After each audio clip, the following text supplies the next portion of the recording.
All right, everyone, let us begin. Thank you very, very much for taking time out of your schedule today to join us. We've got a really, really compelling topic today. Psycholinguistics, what your organization's language is silently communicating. First, a little bit about us and our speakers. My name is Jim Kroll. I am a senior account executive here at Forum One. I like to say I get to meet with clients to really kind of understand their needs and then have other members of the team come in and create some different strategies to be able to really meet those needs on behalf of the clients.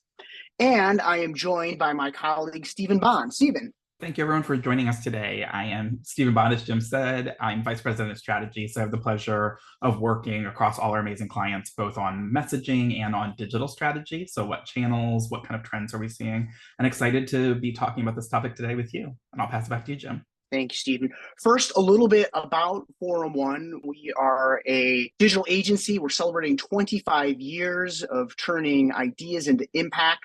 We're made up of about 110 total folks who wake up every day looking with a sense of passion to be able to help our clients support their mission. We've worked on and with over 1,000 different organizations, spanning over 2,500 different projects. But we really like to say we're experts in digital strategy, in design, technology, in data. And really what that ends up meaning is that from a strategy standpoint, we're helping organizations make their digital investments. We've got team members that help from a communication standpoint, designing and building communication plans and executing those communication plans. We're made up of a team of researchers. We have a design practice of artists and animators and UX strategists that really kind of bring to life visual elements that really help our clients engage and their audiences engage with the material that we bring. We have a technology practice that is composed of developers, engineers, technical architects that build, deploy, and maintain different forms of digital products for our clients. And then we also have a data practice, and that's really the scientists and the analysts that use data to be able to help our clients make more informed decisions with the use of data. As you can see here, we work with a wide variety of different clients. Half of our clients, though, are with federal, state, and local government agencies, including groups like GSA, the Consumer Financial Protection Bureau. We do a lot of work with the Smithsonian. The other half of our work is with associations, nonprofits. As you can tell, we're really focused in on these mission-driven organizations. So if there's any questions you have about us, by all means, communicate, email me after the webinar. Would love to talk about any needs that you end up having. But with that, I want to turn it over to Stephen. Stephen, take it away. As I kind of mentioned, I'm super interested in this topic. Like, I love the psychology behind it, and like psycholinguistics. Like, it has this like amazing connotation. I'm really anxious to learn more. So please take it away. Thank you. Awesome. Thanks, Jim. So yeah, as Jim said, this is an area where maybe you've heard of some things in the past. I know many years ago in college, I had exposure to it in an academic setting, but it's a really interesting topic that we're seeing move very quickly now more in the applied space. So we're seeing for-profit companies start to apply it, and Forum One working with government agencies and NGOs, we wanted to make sure we were bringing those capabilities and tools to the mission-driven space to make sure we're keeping up or even staying ahead kind of what else consumers are seeing. So at a very, very high level, I need to start by just defining kind of what is psycholinguistics. So language is the primary medium through which we convey beliefs, ideas, intentions. It's the basis for complex exchange of information that's crucial to educate someone or build connection or community. And while we all kind of fundamentally know that and recognize its omnipresence, I find organizations often miss that language serves more than just the communication mechanism to tell people what date is the webinar, what is our address. There's a lot going on beyond kind of just the literal of what the words tell you. It shapes how audiences view organizations. And that aspect of it is really something through our research we see is kind of a lever that organizations in this space aren't using. And we're hoping that this webinar and an upcoming report will be the start of considering that as one of your kind of tools in your toolbox. And so psycholinguistics can sound like a complicated word, but it's actually just the combination of psychology and linguistics. And it's the study of how the brain processes language. So in this webinar, we'll be exploring the pivotal role that language plays in sculpting the relationship between your organization and current and future advocates. And we'll also explore how our organizations can select language that aligns with their brand and that builds credibility. So wanted to start off hopefully a little bit fun or interesting. I'm hoping somebody gets a trivia question one day on this and can answer because of this webinar. But the topic of linguistics and psycholinguistics actually goes all the way back to the ancient Egyptians, who had what is referred to as the Edwin Smith surgical papyrus. Basically, we know that they understood that after someone had a trauma to their brain, they might lose the ability to either understand or communicate via language, what's now in medical science called aphasia. And so that's one of the first examples we see of people understanding the kind of how language is processed and the systems. It wasn't until 400 BC, so a number of years later, that Plato actually started to call out that the brain was the seat of intelligence. So actually, Aristotle, all the way to the Egyptians, there was a belief that intelligence and soul actually sat in the heart and not the brain. And Plato was one of the first, and is the first written person to talk about that the seat of intelligence is actually the brain, and was one of the first people to write on language processing at length. Several more hundred years to 1936, where Jacob Cantor, a prominent psychologist at the time, used the term psycholinguistics for the first time in his book, An Objective Psychology of Grammar. And it wasn't until about 10 years later when his student, Nicholas Pronko, published an article entitled Psycholinguistics, a Review, that we actually see the word coming into more common usage, use in academic and research settings. So as I said, a very brief history, but certainly interesting, something that people have been aware of and looking at for a long time. What's been really interesting, the reason we're talking about this today, is in the last, say, 10 years, we've seen really rapid advances in this space. So traditionally, before brain imaging, we would use what were called inferred testing, which looked at, you would direct someone, for example, to push buttons, and we would look at, okay, they had the directions, how did that, can we observe, move over to actually taking action?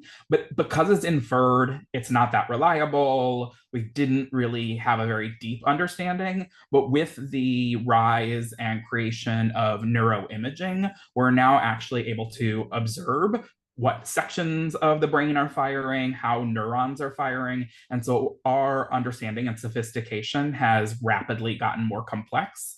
And then the rise of new technologies. I'm sure all of us maybe have heard too much about ChatGPT and large language models, but this is another technology where their application is rapidly progressing capabilities. So those technologies applied to create large data sets and then let the computer do prediction is all of a sudden making this kind of technique move from only kind of a PhD academic university research setting to a place where we're seeing for-profit organizations and political campaigns start to consider it. And so we're hopeful that we can at least give you the fundamentals to start also thinking about it in the nonprofit and government space.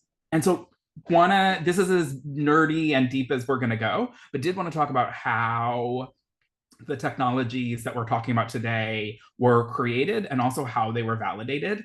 I think in conversation with some of my colleagues and some of the organizations we have the pleasure of working with, it can seem a little hocus pocus, but actually there's quite a lot of science that backs this up. So the way these algorithms that we're going to talk about today were created is organizations similar to OpenAI that have built things using large data sets to create algorithms, collected large volumes of language where there was also available psychological data or personality data. And they asked the computer to create algorithms that could predict or would match what the personality or psychology data was based on the word choices that people made.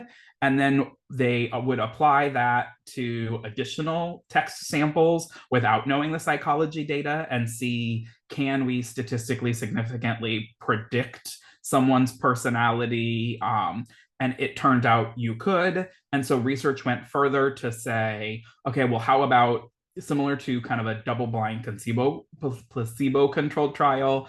Can we score a sample of text? We don't have the psychology data, and then we'll ask people to complete a survey about themselves or a survey about their colleague, a family member, and was our prediction statistically significantly accurate in what they thought, what motivated them, what their drives were, what their kind of concerns, fears, risk-taking behaviors, things like that were. And it turns out that's true. And so then the next question was, what context does this hold true in? So is it true in a board meeting? Is it true in a conference call? Is it true in a conversation at a restaurant at night? And it turns out, interestingly, these techniques hold pretty consistently true regardless of context. Based on those being built out, we then said, well, there needs to be validation. So let's bring in external experts on linguistics and psychology and make sure that the algorithms that have been created, one, conform to the existing body of research knowledge. Let's let them use these algorithms on their own kind of corpuses or sets of data and see if they can validate them. So that's gone on. And also some of the other questions organizations that do research in this space had were, well, if I score now, classically, many of us probably have used Myers-Briggs. One of the criticisms of Myers-Briggs is that if you retake it an hour later or a year later, you're likely to get different scores. In the case of the algorithms we're talking about today, they're highly temporally consistent, meaning that if you took it today and you took it 2 years is the period we've looked at, you're likely to get the same scores 2 years later on a different sample of writing. And so that people's personality and the things that we're detecting are staying consistent. And we've also verified that type of person, whether they're a college student or a CEO, or whether they're doing creative writing or business writing, doesn't really matter. I think one of the most interesting questions I often get after someone's learned about this and kind of come back with their follow-up questions is, well, what if I put you in a high pressure situation? And what's really interesting there is, yes, all of us will move how we behave in that higher pressure situation. But when we distribute you, so someone who's more neurotic than you and less risk prone, you'll stay in the same distribution. So if I'm a 90% on one of those metrics, regardless of circumstance, when I'm compared to others in that same circumstance, I'll stay at 90. So it's context independent is how we refer to that.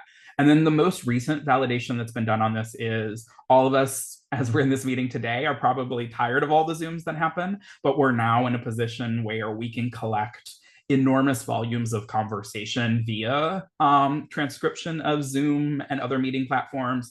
And so there was been recent research to say, if I collect the people who spoke on things like Zoom's language and then had them or a colleague complete a survey about that person's motivations, behavior, psychology, can these algorithms predict based on just what they said in the Zoom, those attributes? And it turns out you statistically significantly can. So lots of validation has gone in to say, rather than this being kind of a guessing game, that there's quite a lot of science that this holds up and is something that organizations should be considering with a high degree of confidence. That's all very theoretical. There's a passage of text on the screen. No need to rush and read it. It's way too long to be on a slide. But what we wanted to do was, this is actually a sample of text that we scored for an organization we have the pleasure of working with in the education space. I've tweaked some of the words just to make it anonymous, so you can't track back who the organization was. And the author in this paragraph is trying to do a good thing. They're trying to improve research methods to consider the expertise of teachers, where they're asserting that historically researchers have reviewed education thinking the researcher is the expert and that the teacher and student aren't experts in that space. So they're trying to be progressive and do a good thing. But what our tools of psycholinguistics told us is, if you look at these words in the yellow, those are words that can suggest to the reader a need for power or domination. So words like new, beginner, president, authority, veteran, are an expert, all communicate status. And then if you layer on another metric, the words that are now highlighted in orange, again, communicate status via things like low income, low socioeconomic status, household income, things like that communicate about wealth. And so in this sample, we found that 24 of 145 words, or about 17% of all the words, were communicating that the author is driven by a need for internal power or domination. It can sound really extreme. We definitely don't want your takeaway to be that you can't use the word teacher. But I think when you look at what this person was trying to do, to say teachers and students are also experts alongside the researcher, they were unlikely to see success in that communication, given how much their word choice was communicating continued superiority of the author or the researcher.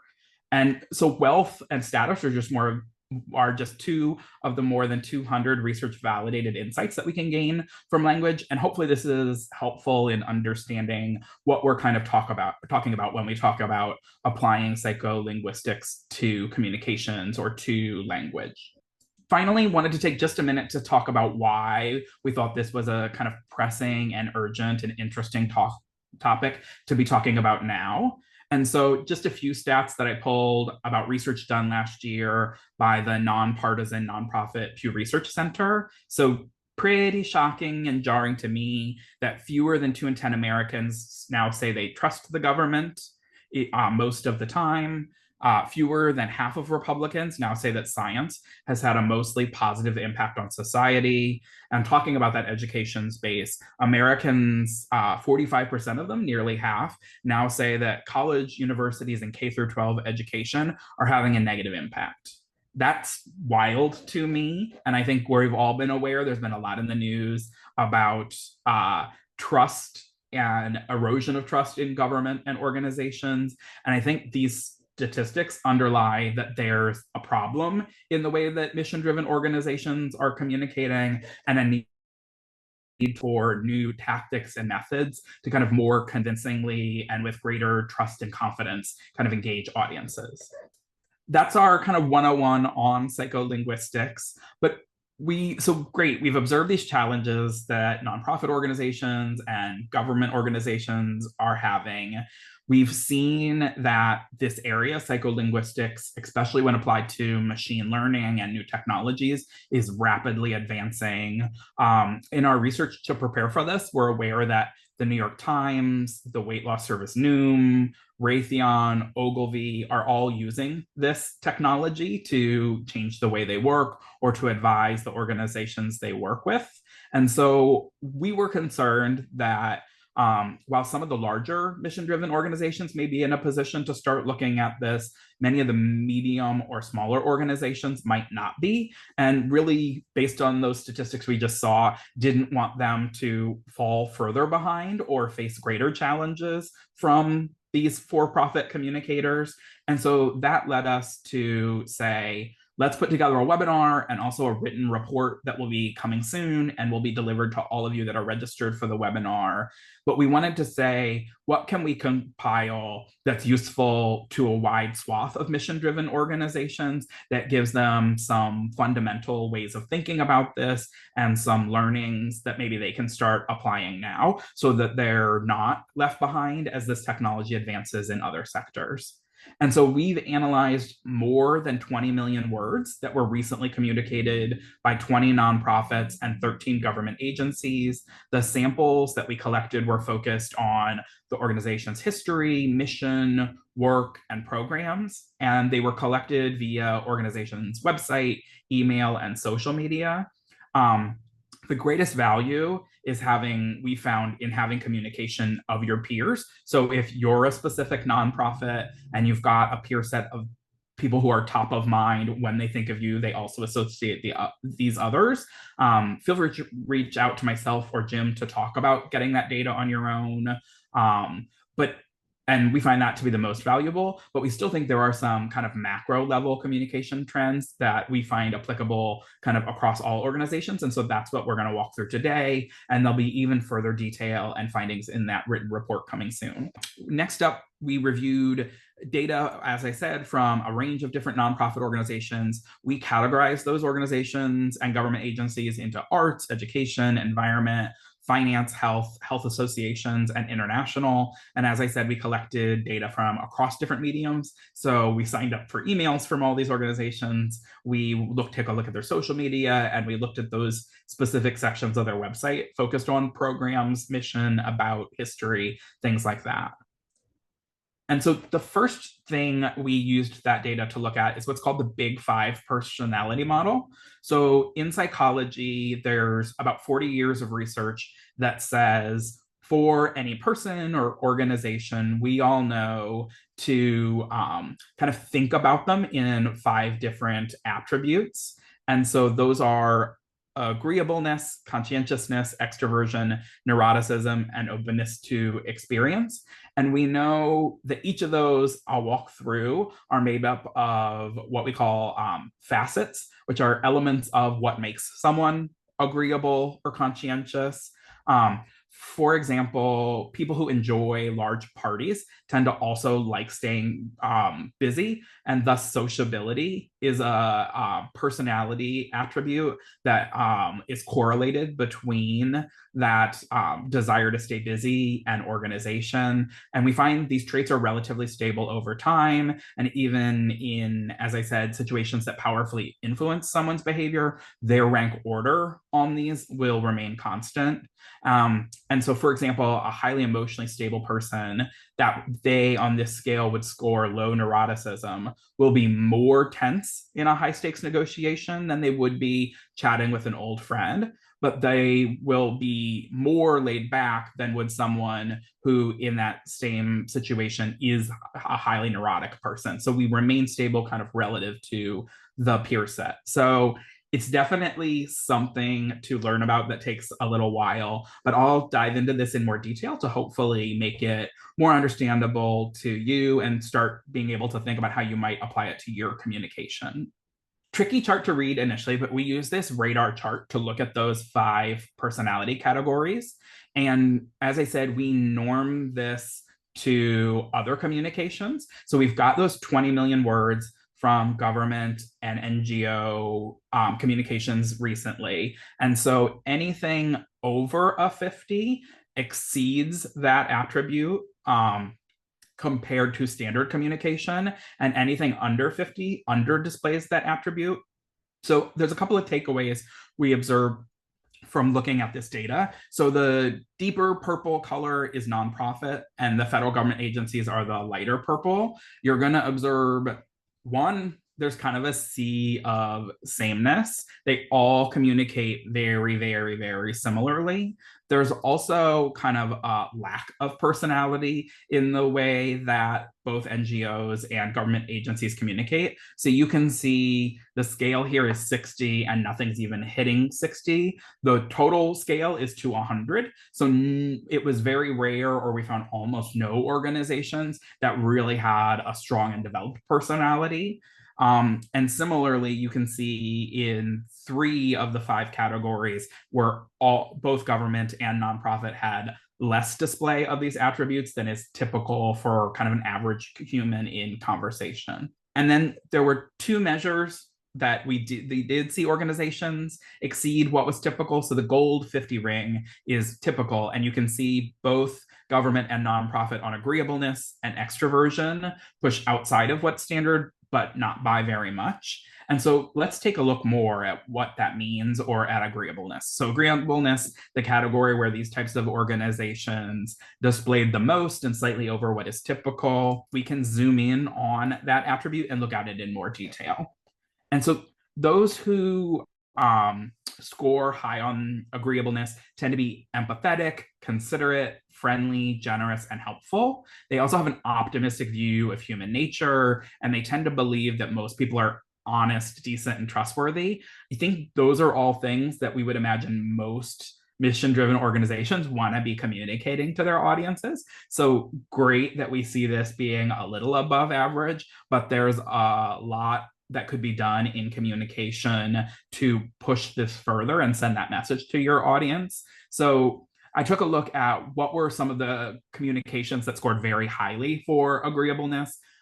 St. Jude's Children's Research Hospital recently had a social media posting that had the sentence, the future of our legacy is in their hands. And that was something that scored very highly. So focus on others, focus on the future. And then I also received an email from World Wildlife Fund that read, Stephen, I'm excited to have you here. Welcome again to the World Wildlife Fund family. And thank you for helping us protect the diversity of life on the planet. Again, that has a lot of the words that are proven to score highly in this agreeableness space and to communicate empathy, consideration, friendliness, and helpfulness. People scoring highly in this category generally are or people who scored lowly in this category tend to be less concerned with others' well-being, report less empathy, and therefore they're less likely to go out of their way to help others. So there's definitely a risk for your organization if you were to score below average on this, that you're sending messages of skepticism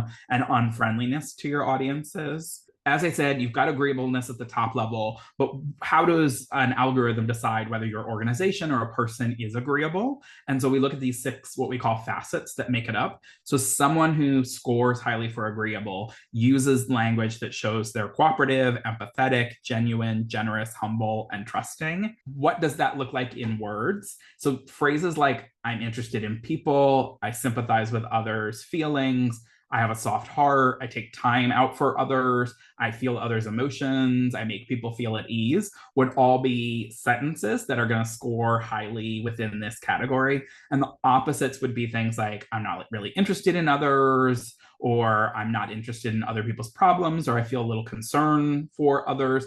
Those are the most extreme to try and be illustrative, but you can see how, and we often find more subtle versions of this can push a score up or down. And so let's take a look at what we found for the NGO and federal government sector on those attributes. So we found both tend to be quite cooperative. Interestingly to me, even in the health space, we didn't find that nonprofits or government agencies were very empathetic. That's probably a focus on not expressing emotions in communication. And similarly, organizations not scoring as very genuine, which again is an opportunity, I think, between empathy and being genuine to push that forward for your organization in order to form more meaningful and two-way communications. It was a little funny to me that the government was exactly neutral on being generous or not generous, but we did see nonprofits being more generous than is average. Pleased to see both organizations being somewhat humble. That's a positive one, and also trusting of others. So if I got this analysis back on my organization, really my focus, if I wanted to be an organization that was optimistic and cooperative, would be to look for opportunities to integrate words that express either empathy, which might be talking more about emotion, or being genuine. And then we can take a look at one of the other attributes. So openness was one where actually we found government and nonprofit fell below average. And the areas or facets that determine openness are being artistic, being adventurous, being intellectual, being liberal, being imaginative, and being emotionally aware. And so we've talked about with agreeableness a moment ago that its facets are positively correlating, meaning if someone is cooperative, they also are probably empathetic. So if you display some of those attributes, there's kind of a halo of you'll be perceived to have the others. What's really interesting to me about openness is there are different types of people who score highly for openness. For example, an artist, a political liberal, and an intellectual will all score highly for openness. Yet those groups only partly overlap. Many intellectuals are politically conservative, and many people who love art wouldn't consider themselves to be intellectual or philosophical. And so having these detailed measures can allow you to really dig into what kind of openness is your organization expressing. And having that information unlocks really interesting ideas. For example, knowing that imaginativeness is uncommon in the government and mission-driven sectors there would really be an opportunity for an organization to make that their core brand attribute and make sure that a majority of their communication focuses on imaginativeness and creativity. So an example of that might be the nonprofit X Prize might fit that personality with its mission of bringing about radical breakthroughs for the benefit of humanity. So we can use this to say, where is there a gap in how people are communicating? Do we think there's an audience or market that would really resonate with huge optimism or big risk taking? And if there is, it's an opportunity for organizations not overnight to become that, but to move in that direction over time as they think about things like messaging, rebranding, 5-year plans, things like that. And so I wish we had time today to go into detail of all 5 attributes, but we'll have more of that in the written report. But I wanted to talk about the kind of our top level findings and some of our key takeaways from doing that analysis of those 20 million words from nonprofits and government agencies. So I'm going to run through just 5 key findings that we hope will inspire you to think differently about how your organization communicates. First, we've likely all had this experience, but we found that organizations present risks differently depending on the medium. So by medium, we mean things like email versus social via website. And so we found wouldn't be unusual for a climate organization to be sending out emails that say the world is ending if we don't stop an action or a bill. And then if you read about that same issue on the website, they might be presenting that they've been working on it for years and have made big progress. And that kind of non-congruent communication really erodes trust. Which one is it? Really, it's interesting here. We found that when discussing the same topic, often organizations express urgency on emails and progress on websites, as I talked about in the climate space.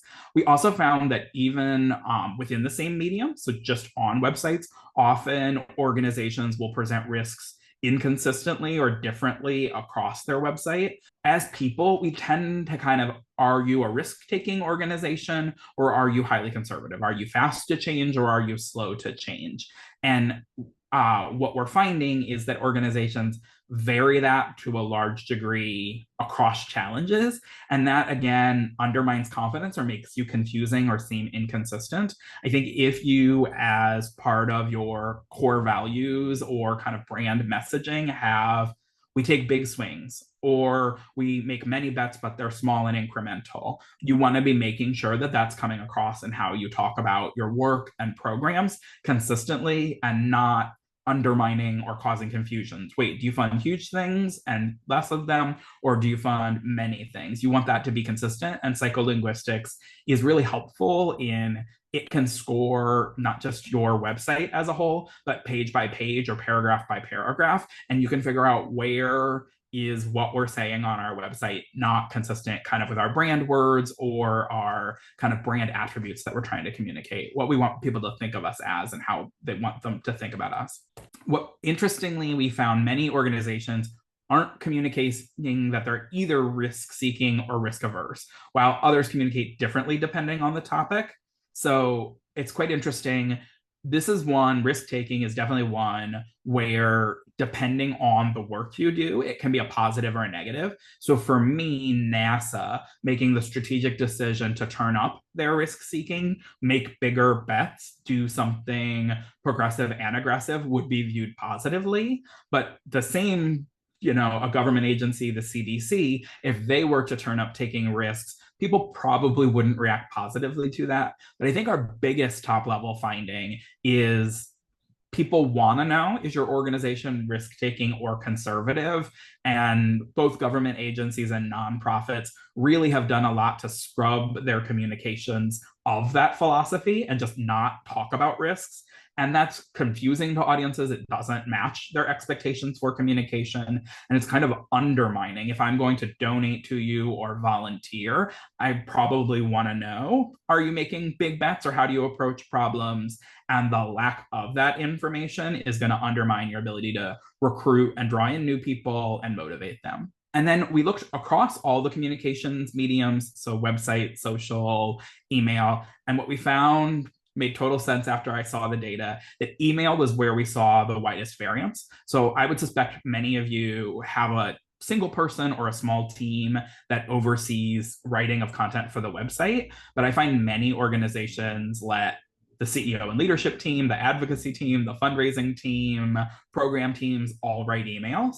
And so what we found is when scoring this data, people were, or organizations were highly inconsistent in how they spoke or who they were in these attributes via email. So I definitely think a big takeaway for organizations is making sure that if you were to read your 10 most recent emails, that you seem like the same person and not like you invent a new person with different priorities, different risk taking, different attributes every time you send a communication, because that's confusing to people. It's going to not lead to trust. You should be pretty consistent in how you tackle problems, how you approach programs, how you work, what your values are, and where we see that being erratic and all over the place, it's a real challenge. It tends to not be organizations we're seeing have big success and progress.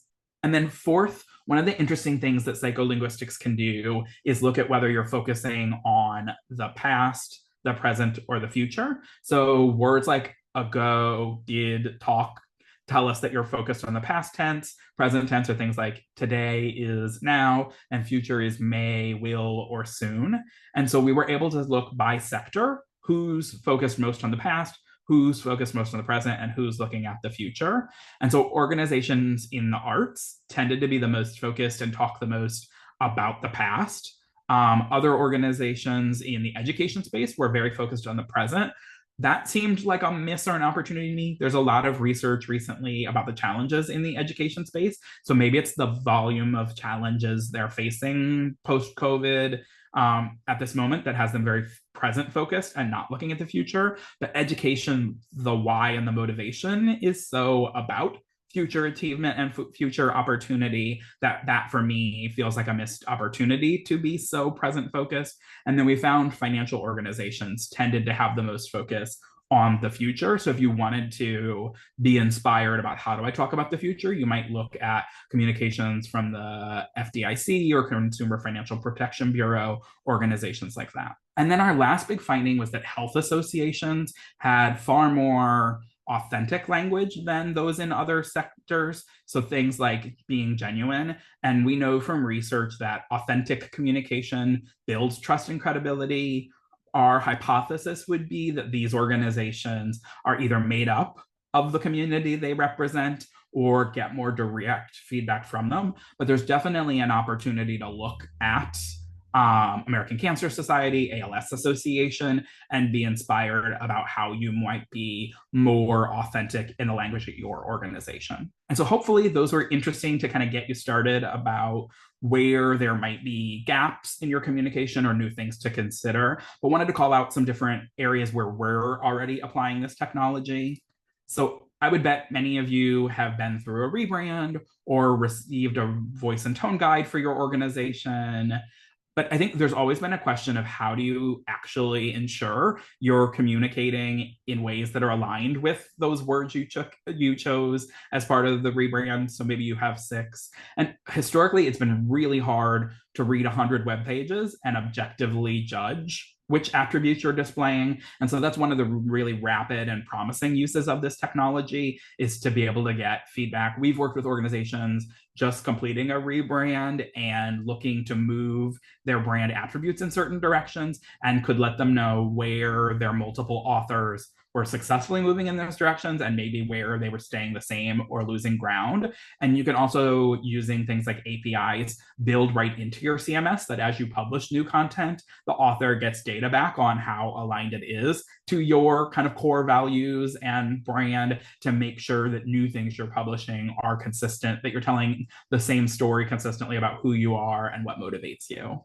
So wanted to give just some actual examples of what these words might look like. So I've got 6 words here. They actually are in opposition. So in communication strategy, we would advise that it would be really hard to be an open-minded organization that's also opinionated. They tend to contrast each other. Similarly, being curious and certain tend to be in contrast, and also humble and proud. kind of in contrast hard to be both of these. That's why you see them on these black and white cards. So I wanted to look at some of the words you might use if these were your brand words for your organization. So things like you can express, or psycholinguistics tells us that open-minded organizations use words like exploratory, flexible, receptive, while more opinionated organizations use words like steadfast, unwavering, and certain.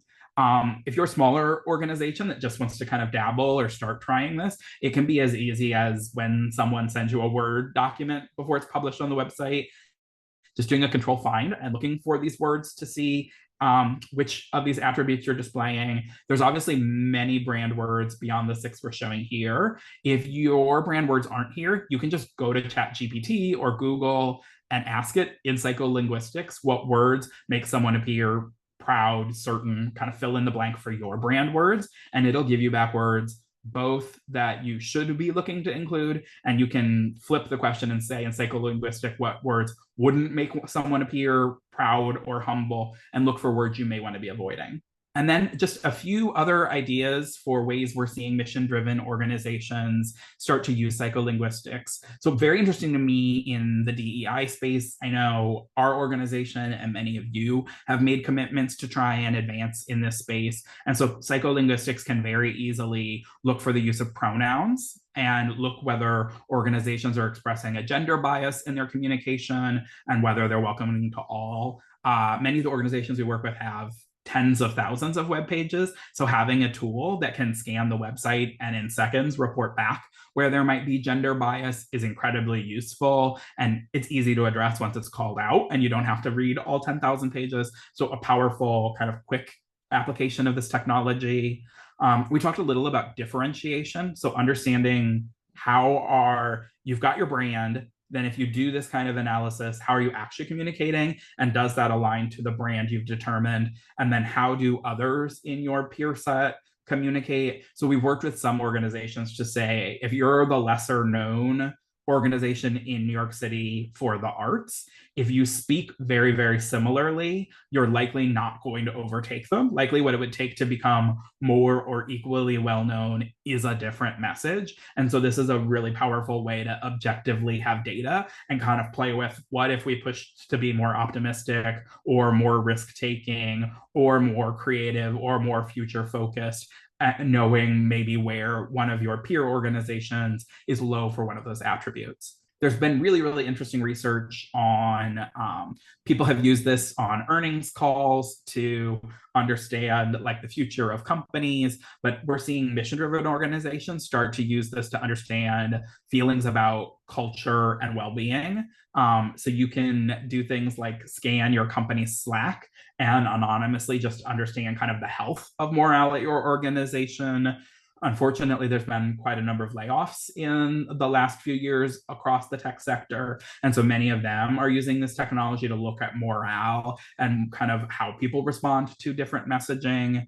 And then really interesting to me, we're seeing it applied or start to be applied in the grant making space. So both you can remove bias in decision making by having objective data on the different grant applications. And then we're starting to see organizations say which scores are correlated with the grant being successful and starting to use it as one input in evaluating things to try and have a better track record or improve the likelihood of what they funding succeeding at its goal. That takes us through everything I wanted to talk through today. As I said, we've got a written report that goes even into further detail on this topic that we're excited to be sharing with you soon. So anyone who's registered for this will be receiving that, and it'll also be available on our website if you have colleagues. But with that, I will pass it back to Jim and would love to take any questions you might have. Thank you, Stephen.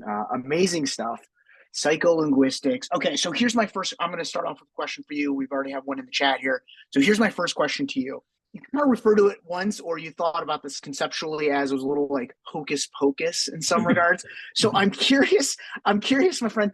Like, how did you go about like pulling this? Were there like tools? Was it all just like elbow grease? Like, how do you actually like think through pulling this together so that at least it kind of helps explain, I think, to folks the totality of the effort?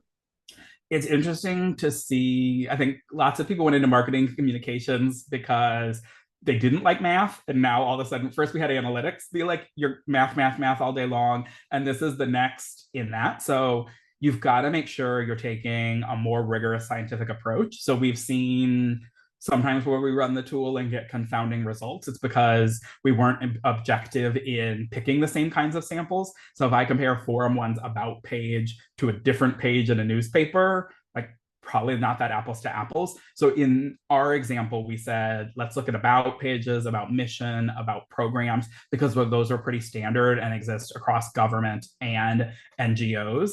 And so, yeah, we had to kind of manually go collect that information from websites.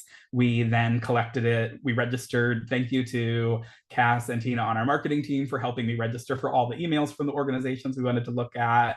And similarly, our data team went out to social media and collected data from those same organizations.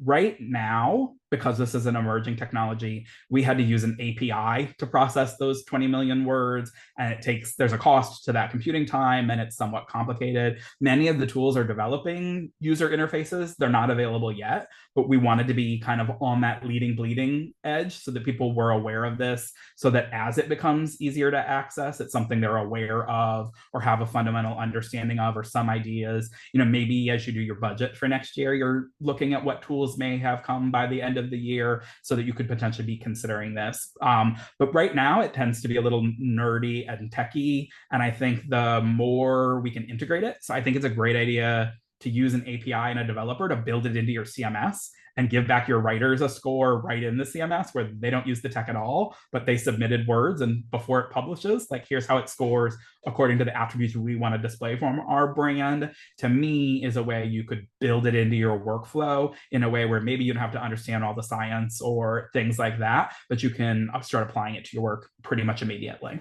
It's amazing, right? Because that is a lot of missing and kind of all these different pieces kind of coming together to be able to pull together. We had a question on language and emails. You just kind of brought up email. And the question is essentially, did you look at all audience segmentation for emails? How could the org use, and sometimes how can the orgs use different approaches to language based on the audience group that they're communicating to? So when you think about email segmentation, I think this question is getting to you. When you think about email segmentation, you know that you're going to kind of communicate with different audiences. How is that kind of taken apart and thought about through the research that you all did? So in this initial research, because we wanted to make it kind of widely applicable, we just generally went to the website and registered for that like new supporter, first time person, and looked at those communications. But you're absolutely right that sophisticated organizations have many lists. So lapsed supporter, recent supporter. And so you definitely could look to push up.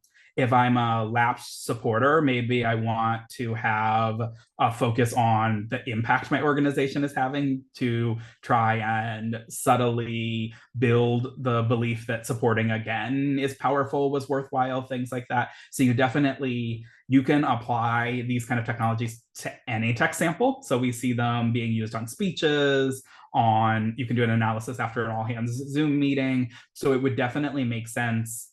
I would probably look across all communications to make sure it's consistent with your brand, but then that specific email probably has an objective like build relationship, introduce new. I thought that World Wildlife Fund is a great example of an early first strong attribute might be welcoming. And so using my name, talking about having me and joining a community, the impact that I can have as part of that are probably all really strategic personality attributes for a first email that maybe wouldn't be the highest priority in a later email. So you definitely can score individual paragraphs or web pages or individual emails, and then we wouldn't want every single one to score the same, but you want to stay in a certain range or universe and not be what we found in email is organizations were just vacillating all over the place where it didn't seem as if it was specifically coming for that organization. It might have as well have been a different organization the next time they communicated.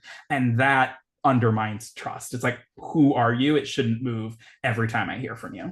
So what you're saying is it seems like in certain examples, like if there is a big urgent policy issue, it is okay to kind of, for lack of a better term, break brand from with what you're doing in order to accomplish what you need to do. But in general, like stick to what your brand attributes would be for some of the general communication that you're achieving.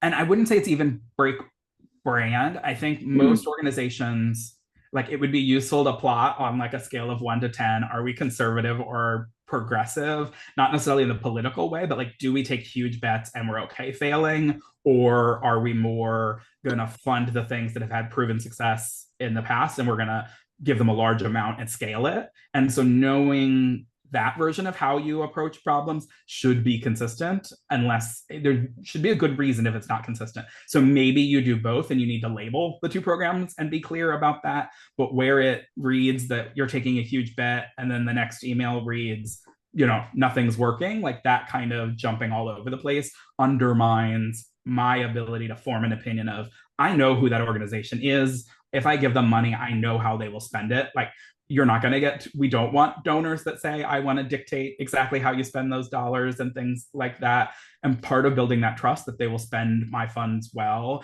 as that Pew Research pointed out, that lack of trust that the government will make the right decisions, a lot is about consistency. Doing it over and over and over again, approaching it the same, trains people that that's who you are and how you'll behave. And that's a really powerful thing in building trust and confidence.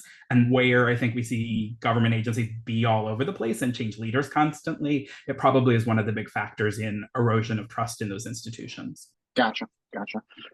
Another question, do the psycholinguistic tools assume that an organization cannot be both, for example, certain and curious? I'd want NASA to be both, I guess, in Berlin was kind of Yeah, the joke. yeah.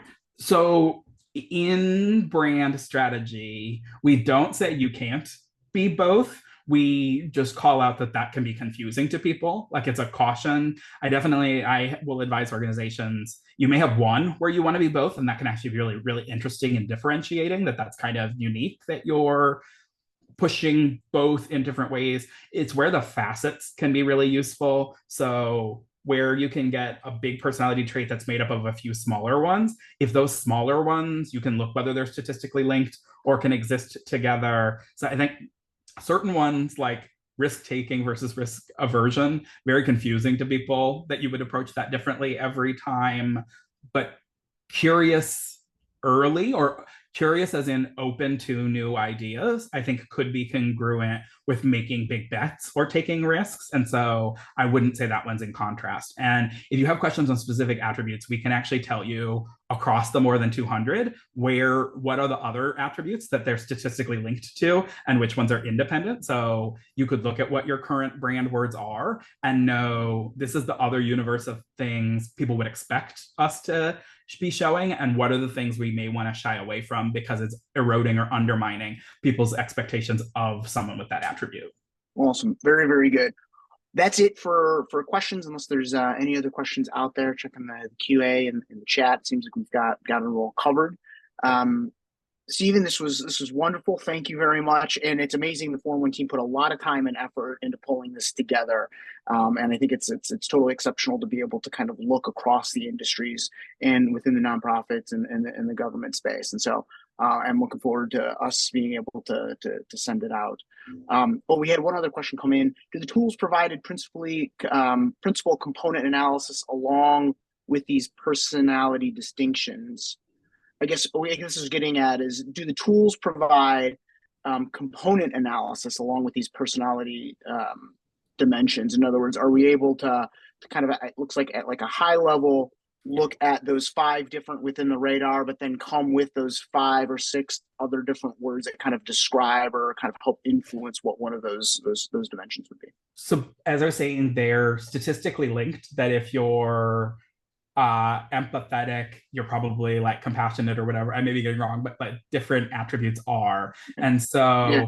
across the 5 big personality things that you can, if you Google, there's lots and lots and lots of psychology research on that big 5 model. There are 6 attributes that make up each of the 5. So there's a lot that you can be looking at. And then to the question of kind of breaking it down, Jim, to your point, it's kind of flat to always do the same thing. And so what we often do is look, what's your average across every page on your website or the last 100 social media posts? And does that line up with your brand? And then there's some latitude within the communications. And so given Is it a drive donation? Is it a get someone to register? Maybe you want to push different attributes, like to drive registration, you want to really push welcoming, open, kind of curious, diverse, and maybe something, maybe impact and risk taking are the ones you want to push on the drive donation. So you definitely maybe play different keys depending on what you're doing, but then can look across to make sure you're not just playing every attribute. Well, I mean, like, could you almost A/B test some of them too, in some regards, to see whether you have? I mean, would that make sense, or do you think that be? Yes, and we're a fan of doing the A/B testing in like a closed group or something like that. I Mm. am nervous where organizations do too much of it in public because, again, you shouldn't be changing. Our clients hear me all the time. You shouldn't have a new mission statement every year or like a new strategic plan. That can be very confusing and undermining to people. And so I do worry. I wouldn't want you to really push an attribute if you think you might back away from it. But also, you raise a really good point, Jim. You shouldn't overnight become a new personality. That's scary and going to drive away existing people. We often look, okay, you were scoring a 50. Let's set a goal to start communicating for the next 6 months at a 60. And then if that goes well, we'll move towards a 70 or 75. But you can gradually make those shifts over time. All right, so that's an interesting idea. It's just like work to improve those when those they're important to you to see whether they end up driving the results that you want. Yeah, maybe that attribute isn't working, and then maybe over a long term, because it's not getting the impact we want, we try a different message that still kind of fits our personality. Yeah. Very cool. One last question was, are there any off-the-shelf versions of these linguistic tools for smaller organizations? There's a lot of startups in the space. We have not found one yet. They're often focused on the for-profit space, or if your interest was HR, there's a number of tools that have an HR focus who might be applicable. But if your focus is kind of external comms marketing, most of those are for-profit focused. That's what led us to make a proprietary data set. Is when we initially applied the kind of off-the-shelf tools, we found we didn't want to move organizations in the ways that for-profits wanted to move them. It didn't align with values and ethics. So there definitely are tools you could use to get your personality. It can be tricky. We've definitely presented to organizations, here's your personality, and it can be like a so what, or what does that mean? You kind of need to score peers. So if I was going to use an off-the-shelf tool, I probably wouldn't just use it on myself. I would choose some peer organizations and look how they score relative to me, rather than trusting what the tool says I should move towards, which may be totally about driving sales or addiction to use of social media or things like that maybe we don't want to do in the mission-driven space. That's funny, right? You're even kind of displaying there some of your own personality traits by even kind of talking about some Absolutely, of yeah. your skepticism regarding the intent of some of these different goals. Awesome. Yeah. I hear you. All right, thank you very much.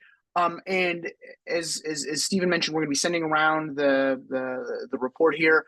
But obviously, if anybody has any question about Forum One, you have any needs about how we may be able to support you in the future, I've got my email address up here. Stephen's email address is up here. Reach on out, and we're happy to set up a meeting and have a call and talk about how we can support you all. So thank you, everyone, and have a great rest of the day. Thanks so much.